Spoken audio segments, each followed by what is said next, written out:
Hello दोस्तों, अभी classes में आपका स्वागत है। आज की इस वीडियो में देखेंगे हम लोग मोस्ट इम्पोर्टेंट साइंस का क्वेश्चन जो बार बार एग्जाम में पूछा जाता है। ठीक है, तो चलिए स्टार्ट करते हैं। साइंस का हम लोग आज टॉप 50 क्वेश्चन देखेंगे कि जो बार बार आपको एग्जाम में पूछा जाता है। ठीक है, चलिए स्टार्ट करते हैं। तो हम लोग देखेंगे पहला क्वेश्चन।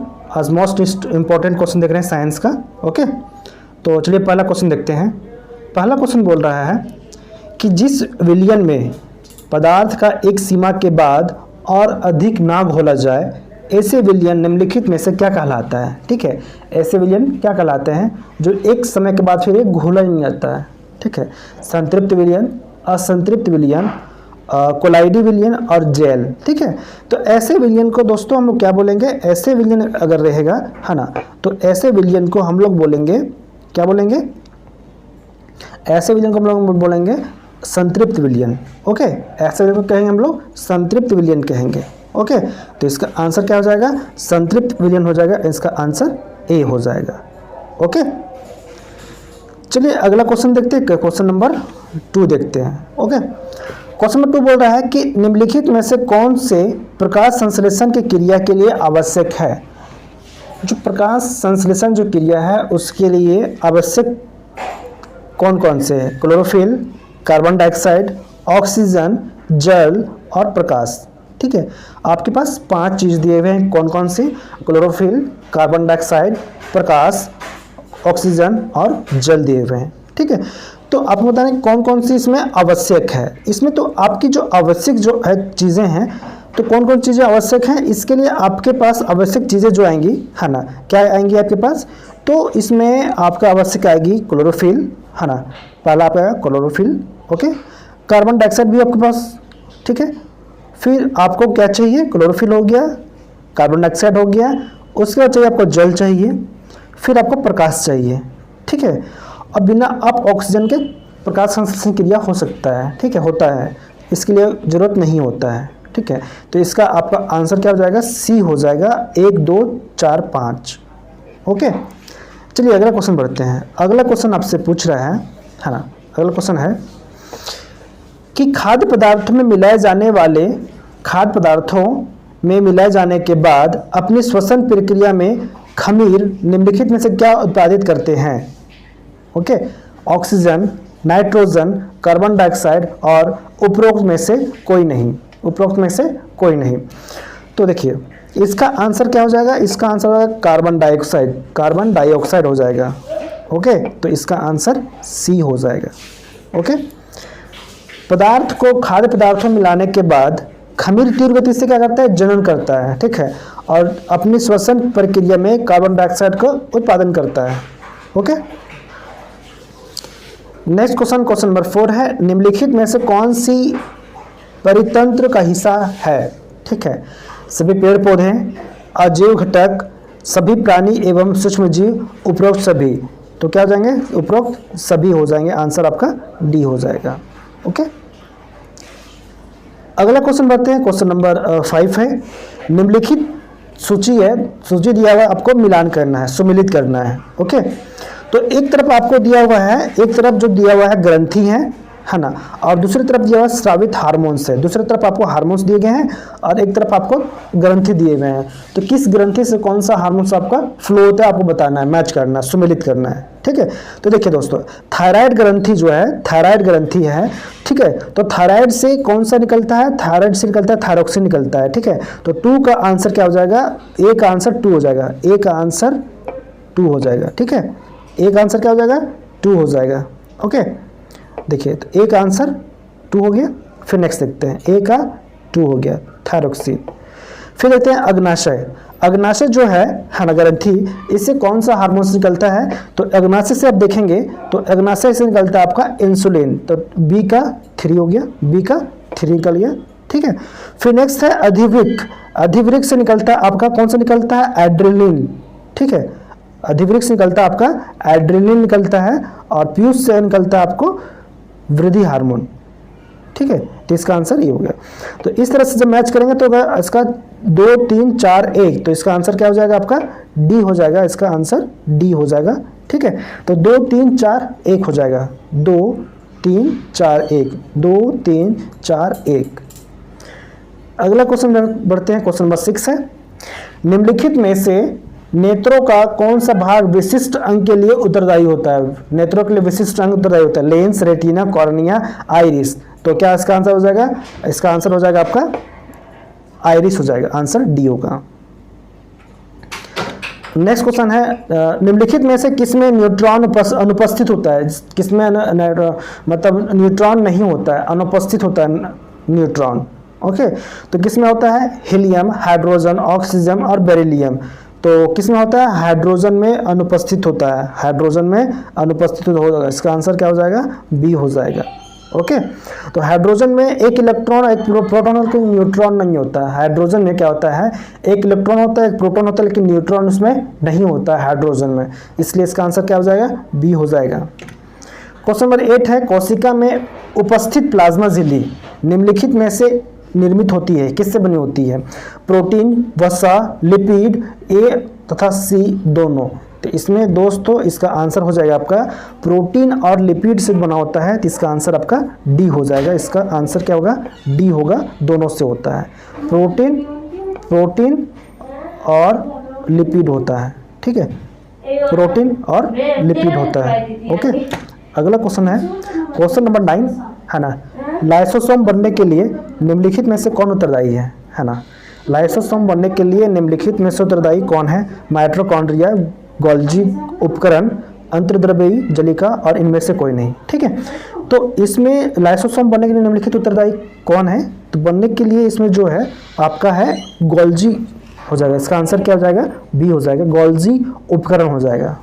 ओके, अगला क्वेश्चन नंबर 10 है, चंद्रमा पर किसी वस्तु का भार पृथ्वी का पर भार की तुलना में होगी, क्या होगी? उसका 1/6 हो जाएगा। ठीक है, तो 1/6 भाग हो जाएगा, तो इसका आंसर पर क्या हो जाएगा?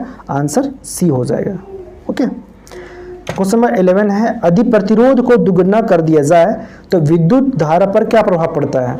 अगर उसका रेजिस्टेंस को, प्रतिरोध को, आर की मात्रा जो है, रेजिस्टेंस की मात्रा को अगर दोगुना कर दिया जाए तो क्या हो जाएगा? ठीक है, अगर दोगुना किया जाएगा तो क्या हो जाएगा? इसका जो करंट हो जाएगा क्या हो जाएगा? उसका आधी हो जाएगी। ठीक है, 1/2 हो जाएगा, इसका हाफ हो जाएगा, इसलिए इसका आंसर क्या हो जाएगा? आपका सी हो जाएगा। ओके, नेक्स्ट क्वेश्चन नंबर 12 है, निम्नलिखित क्षार धातुओं में से किसका गलनांक न्यूनतम है? किसका गलनांक न्यूनतम है? तो सोडियम, पोटेशियम, रुबिडियम, सीजियम। तो इसका आंसर इसका आंसर डी हो जाएगा, सीजियम हो जाएगा। Okay, question number 13, baking soda का रासायनिक नाम क्या है? ओके, तो आपका बेकिंग सोडा का रासायनिक जो नाम है NaHCO3। ठीक है, सोडियम कार्बोनेट। ठीक है, नेक्स्ट क्वेश्चन है, क्वेश्चन नंबर 14, निम्नलिखित में से कौन सा तत्व सभी अम्लों में निश्चित रूप से है ना उपस्थित होता है?